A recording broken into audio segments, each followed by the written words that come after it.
পুরস্কারের সম্মানিত প্রধান আলোচক কবি আতিক আনাম ওনাকে ওনার মূল্যবান বক্তব্য রাখার জন্য আমি সবিনয় অনুরোধ করছি।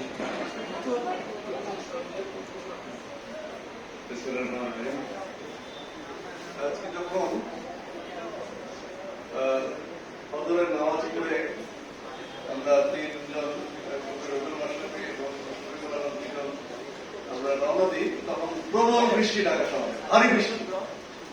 তো অজুহাত হিসেবে দেখাতেই পারতাম, কারণ এই ঠান্ডা কাওয়ালির বাড়ি সিলেটে যেমন বৃষ্টি হলেই হাঁটু পানি যাবে, তারা আতঙ্কে ঘুমাতে পারে না, বৃষ্টি না হলেও ঘুমাতে পারে না বৃষ্টির মৌসুমে। কারণ কখন রাতে বৃষ্টি হয়ে তার বাড়ির ভেতরে পানি উঠে যাবে, বৃষ্টি না থাকলেও ঘুমাতে পারে না, বৃষ্টি হলেও ঘুমাতে পারে না। এই বিষয়টা আমি এই যে মেজরটিলা সিলেটের এই অঞ্চলটা সম্পর্কে আমি মন্ত্রী মহোদয় থাকলে হয়তো সামনে বললে হয়তো কিছুটা কাজ হতে পারত।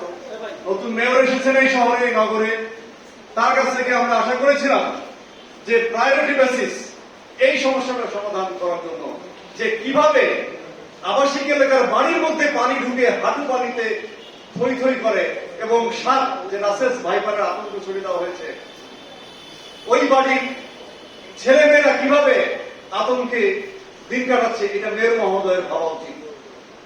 প্রাধান্য দেওয়া উচিত ছিল যে পানি নিষ্কাশন এবং কোন রকম ভাবে যারা বৃষ্টির পানি, এটা কিন্তু বন্যার পানি না, এটা কিন্তু বৃষ্টির পানি।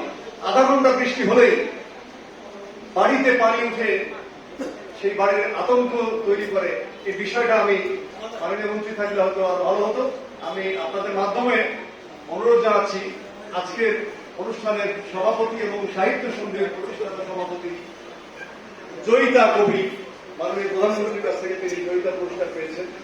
এইরকম একজন মানুষ যিনি প্রচন্ড অসুস্থ অবস্থায়, শয্যাশায়ী অবস্থায়, শয্যা তো নাই, পানি যেহেতু শুতেও পারেন না, ঘুমাতেও পারেন না, মানে অসুস্থতায় কাতরাচ্ছিলেন তিনি। আমরা আর কিসের বৃষ্টির অজুহাত, এরকম কষ্ট করে তিনি অনুষ্ঠান করতে পারেন এবং আপনাদের সামনে আসতে পারেন। যেভাবেই হোক রিপন মিয়াকে পেয়ে তার পক্ষে সহজ হয়েছে যে এই অনুষ্ঠানটা সম্পূর্ণ করতে পারার জন্য। তার একজনের কথা আমি বলছি যে নগরবাসীর এই বিষয়টা অতি সত্বর সমাধানের ব্যবস্থা নেবে মাননীয় নতুন মেয়র মহোদয়।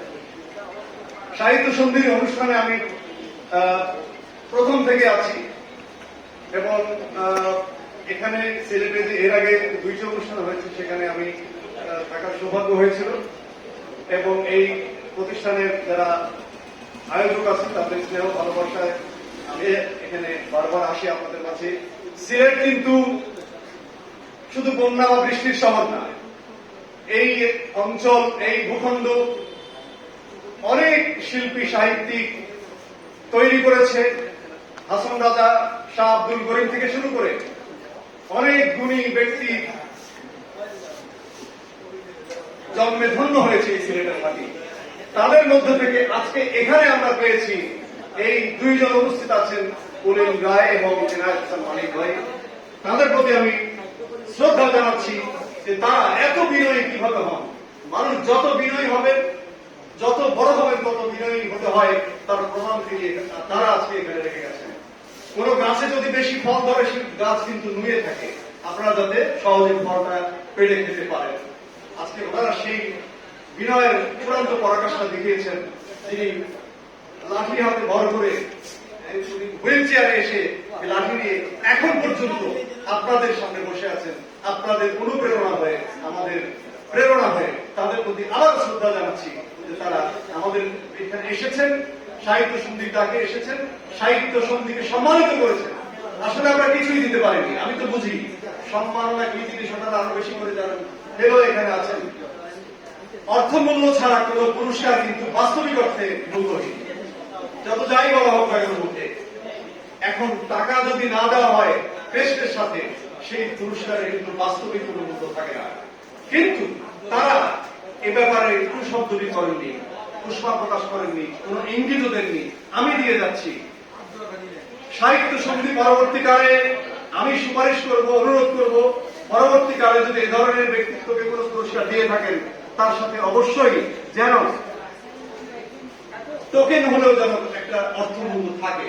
ওনারা হয়তো পাবেন না, কিন্তু ওনাদের পথ ধরে ওনারা দেখিয়ে দিয়ে গেলেন যে কিভাবে বড় বড় হতে হয় এবং বড়ত্ব দেখাতে হয়, সেটার প্রতি সম্মান দেখিয়ে এখানে অনেকেই আছেন, শাহাদুল ভাই সহ, বিশেষভাবে তার নাম বলছি, অধ্যাপক ডক্টর শহীদুল আলম সহ, শহীদুল ইসলাম সহ যারা আছেন, আমরা ভুল ত্রুটি না ধরে, প্রকাশ্যে ভুল ত্রুটি না ধরে আমরা করবো কি, পরবর্তীকালে যারা পুরস্কার পাবেন, একজন হোক দুইজন হোক, তাদের সাথে যেন কিছুটা হলেও অর্থ সম্মানই থাকে। এবং আপনারা সহযোগিতা করলে এটা কিন্তু অসম্ভব না, কোনোভাবেই অসম্ভব না। আমি বিশ্বাস করি শাহাদুল ভাই এবং শহীদুল ভাইকে আমি দায়িত্ব দিলাম, তারা আলোচনা করে এটা ঠিক করবেন যাতে সাহিত্য সন্ধি আরো অনেক উপরে উঠতে পারে, অনেক সামনের দিকে এগিয়ে যেতে পারে, অগ্রগামী ভূমিকা পালন করতে পারে। আজকে কলিন রায় এবং এনায়েত হাসান মানিক এবং মাননীয় মন্ত্রী মহোদয় সাহিত্য সন্ধির ডাকে সাড়া দিয়ে এখানে এসে সাহিত্য সন্ধিকে যেভাবে সামনে পরিচিত করে তুলেছেন, সাহায্য করেছেন, তাদের প্রতি সম্মান রেখে আমি এই পরামর্শ দিলাম। আশা করি এটা কোনোভাবেই অসম্ভব না, আপনারা যদি সহযোগিতা করেন। আমি রিপন মিয়াকে ধন্যবাদ জানাতে চাই। আসলেই দেখেন, তিনি খুব ছটফট করছেন, তিনি রিপন মিয়া, যিনি আজকের অনুষ্ঠানের সম্পর্কিত অতিথি বলেছেন যে তিনি কাজ পাগল একটা ছেলে, একটু অস্থিরতা তার মধ্যে সবসময় থাকে, অস্থিরতা কমাতে হবে, অস্থিরতা কমলে তার যে পরিশ্রম, সেই পরিশ্রমে আরো বড় অনুষ্ঠান করা সম্ভব হবে আমি মনে করি। এবং সে সিটে বসছে না, বসে আবার উঠে দাঁড়াচ্ছে, এটা একটা তার কাজ পাগলের একটা প্রমাণ। আমি তাকে ধন্যবাদ জানাচ্ছি, তার আহ্বানে যারা এখানে এসছেন এবং যারা এই শান্তা কামলির পরিবারের দুই মেয়ে যারা ইংরেজি সাহিত্যে পড়াশোনা করছে এবং তার এক ছেলে এখানে উপস্থিত হয়েছে, এবং বিশেষ করে তার গৃহকর্তা কামালি ভাইকে আমি ধন্যবাদ জানাই। তার অসুস্থতার সময় তিনি নিজে কষ্ট করে রান্না করে অন্যদেরকে খাওয়ার ব্যবস্থা করেছেন। আমি করতালি দিয়ে শান্তা কামলির পরিবারকে আমি ধন্যবাদ এবং কৃতজ্ঞতা জানাতে চাই। কোন মাধ্যমে হয়তো কামালি ভাইয়ের কাছে এই কথাটা যাবে, এই আশায় আমি বলেছি। যাক, সাহিত্য সন্ধি সবার আগে যে কাজটা করতে হবে, সংগঠন থেকে সাহিত্য সংস্কৃতিকে একটু গুরুত্ব বেশি দিতে হবে।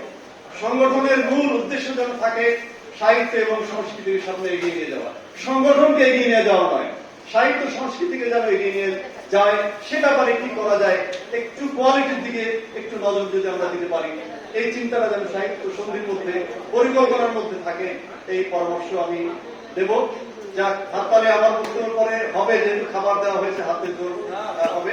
আমি আর সময় নিতে চাই না, সভাপতির বক্তব্য শুনে আমরা যেন যাই এবং শান্তা কামলি এবং রিপন মিয়ার সাথে আপনারা থাকবেন, এই কথা আপনারা দেবেন, সবসময় থাকবেন, বেশি করে থাকবেন, আজকে যে আছেন আরো বেশি থাকবেন, এই আপনাদের কাছে আমার প্রত্যাশা থাকলো। আপনাদের সবাইকে অনেক অনেক ধন্যবাদ জানাচ্ছি।